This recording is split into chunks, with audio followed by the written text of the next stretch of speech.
Hello, kindergarten. Nice to see you again. It's me, Mrs. Siegrist, and I'm going to spend some time with you today talking more about writing.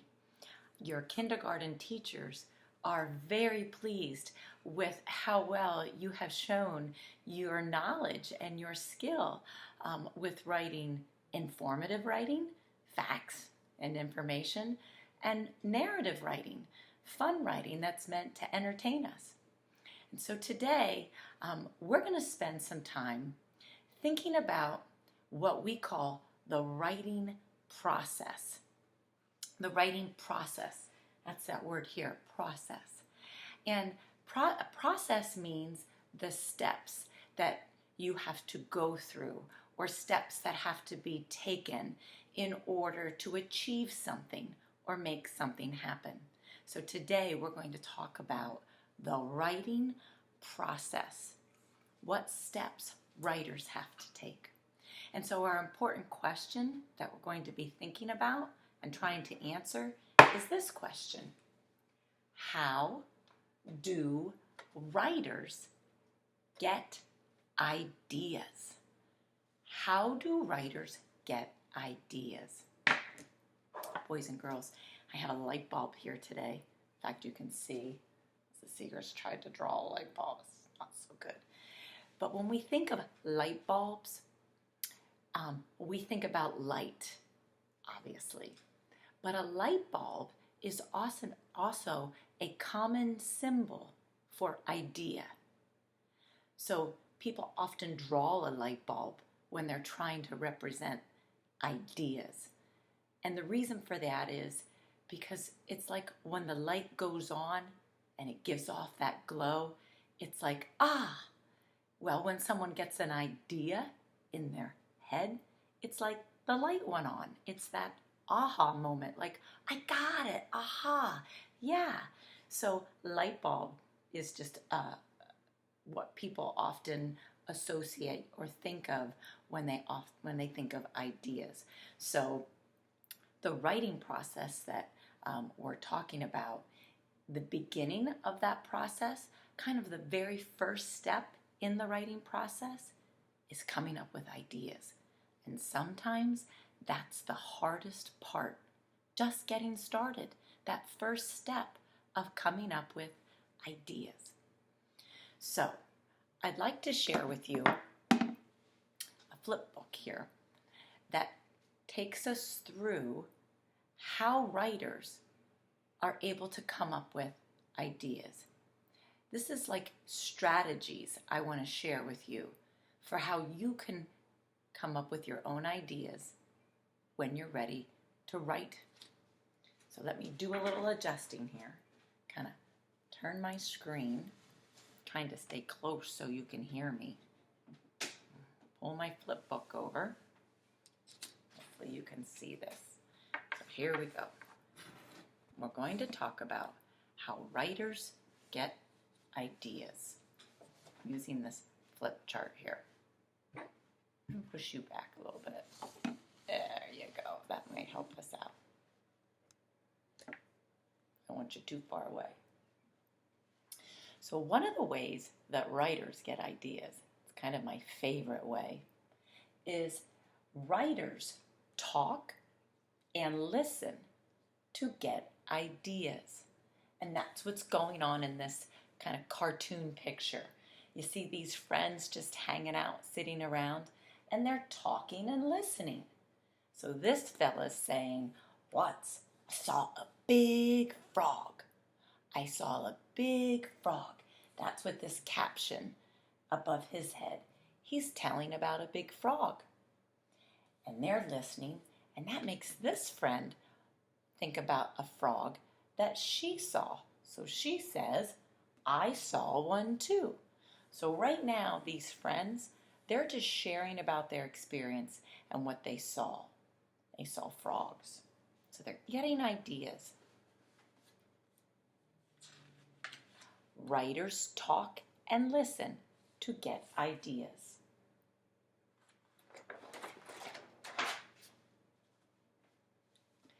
Now, another way that writers get ideas Writers look and think to find ideas. And that's like observing. Writers observe what's going on around them. So in this picture, it might be a little difficult for you to see. You have the silly dog character, and then of course you have the boy. And it looks like maybe they've got some aquariums that they're able to observe and study. And so the doggy, he seems to be very interested in the fish and the snail that he sees in the aquarium. The boy in the picture, he's looking in here. I don't know if you can tell what these are, but these are tadpoles, which many of you know are baby frogs. So he's interested in those tadpoles. Writers look and think to find ideas. And that's what this picture is showing us.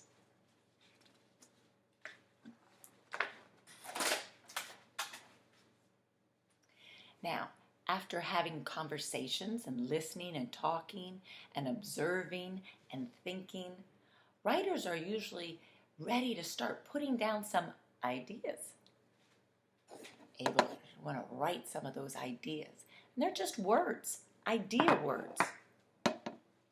Now we call those ideas possible topics. A topic is what you write about. So on this page, we see it says topic list.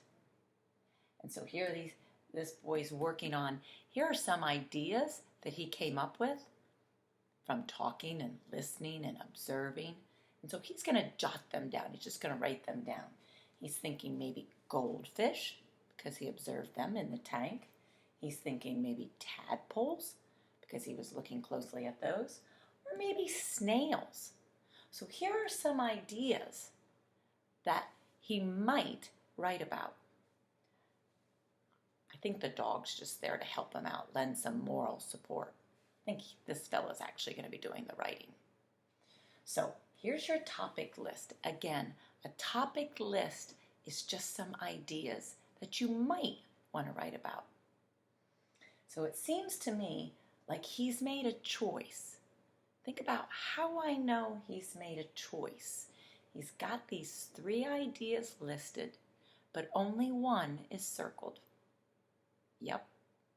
Looks like he's interested in tadpoles. I think tadpoles is going to be the topic that he's going to write about. But how's he going to do that? He's got himself started.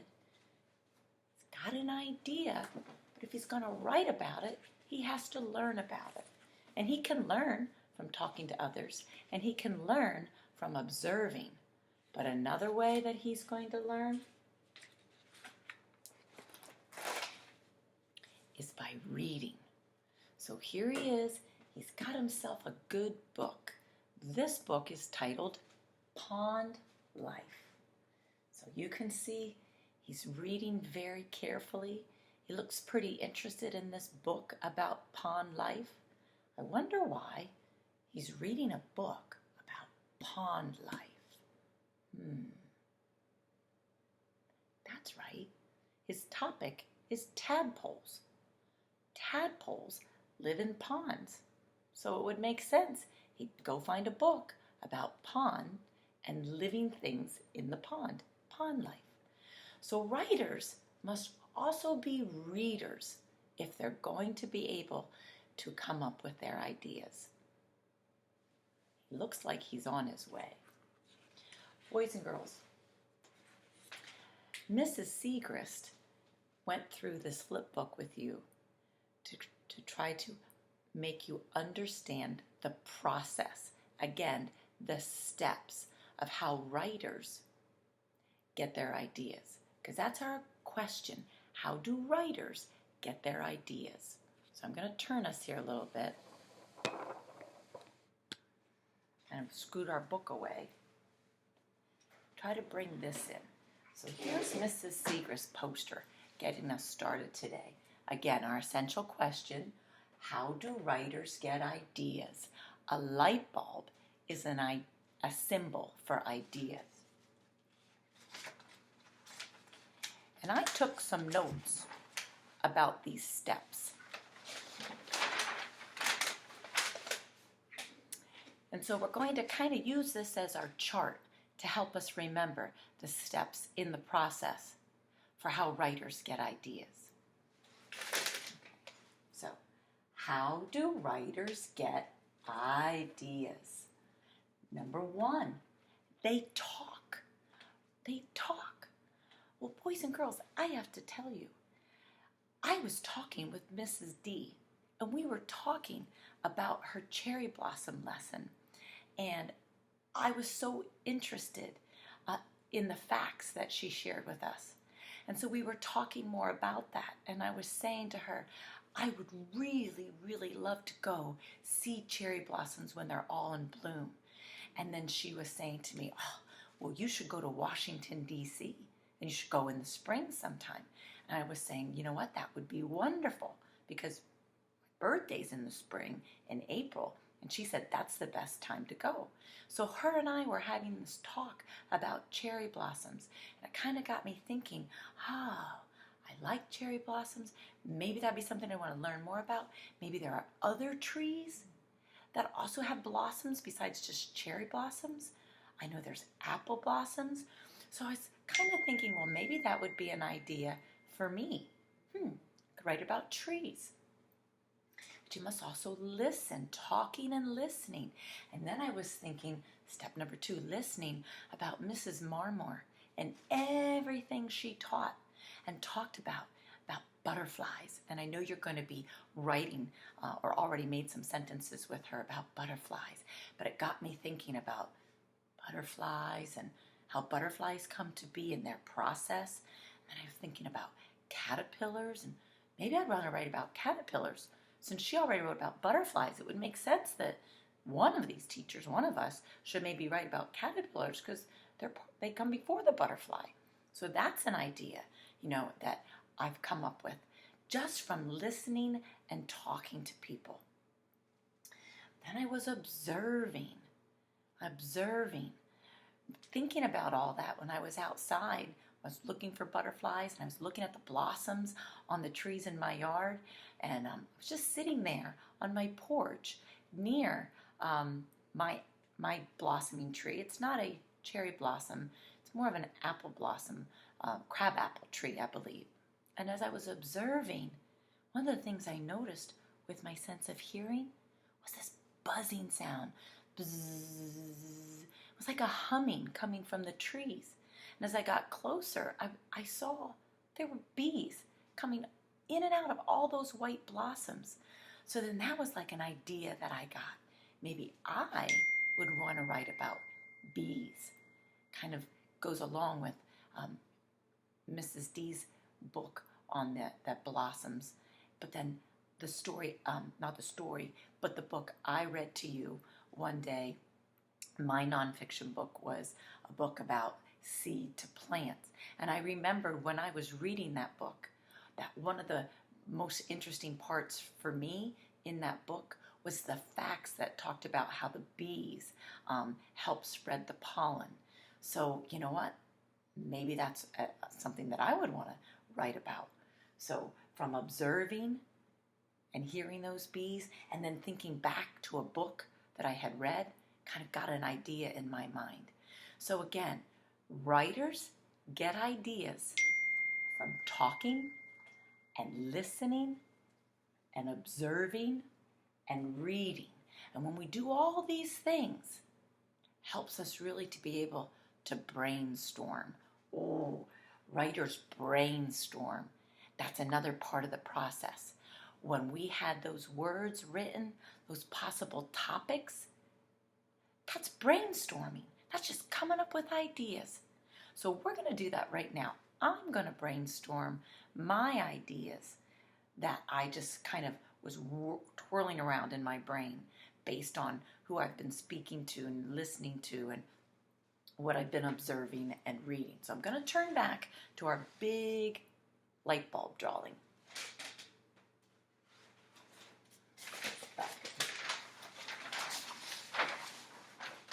We're going to brainstorm now. And we do this all the time in our lessons at school, boys and girls. When you see a word splash, when we just put words up there to get you thinking, word splash, that's brainstorming. So I'm going to kind of splash some words up here on my light bulb that are some possible topics. They're ideas that I've come up with. They're the same ones I just shared when we were walking through the steps. Mrs. Siegrist might want to write about trees. You know, those the cherry blossom story got me thinking about all the other trees that also blossom in the springtime.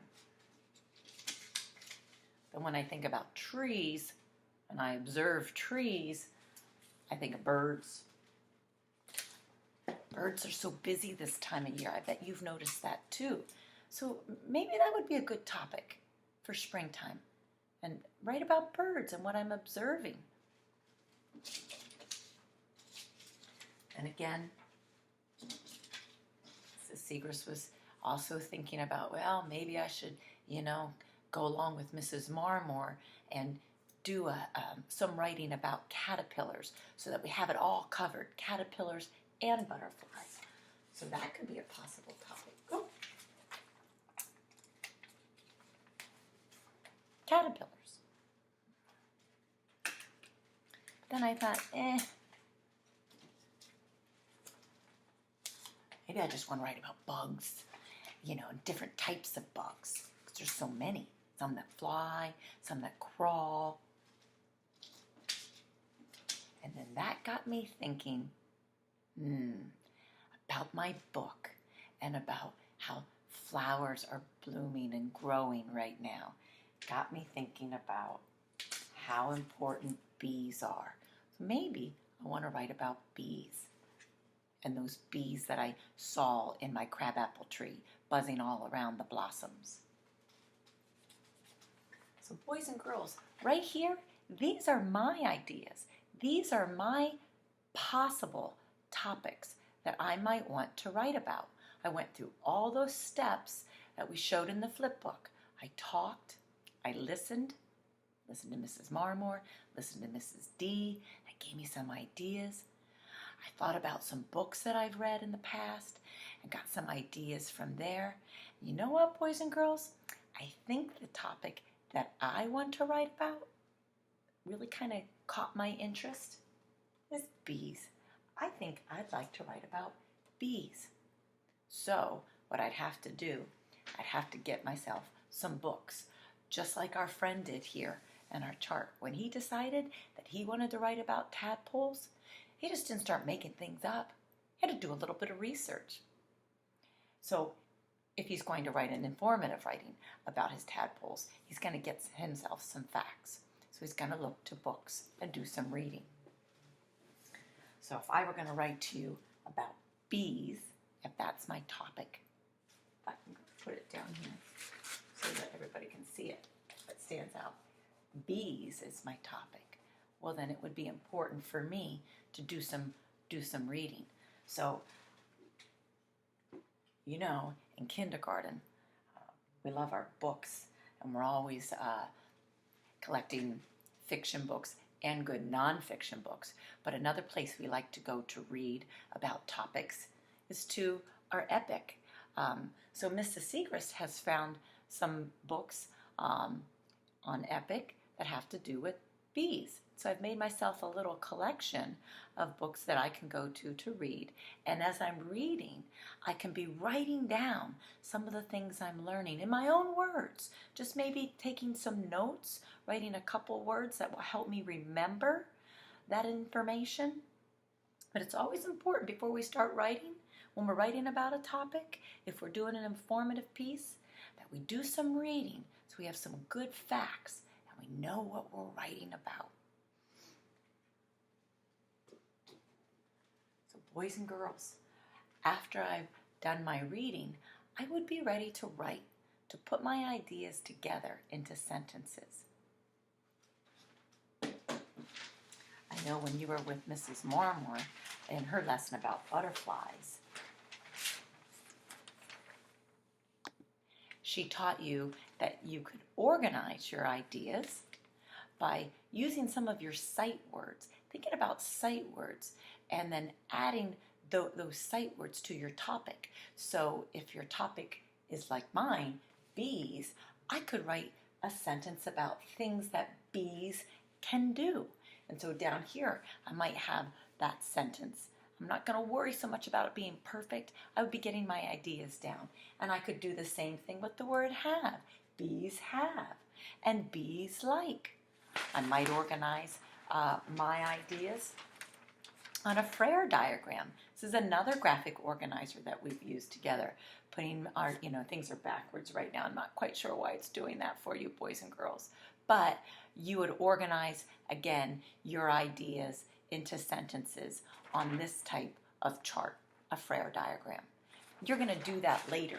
I think Mrs. Marmore is going to do a lesson with you about, how you take those ideas and turn them into really, really good sentences.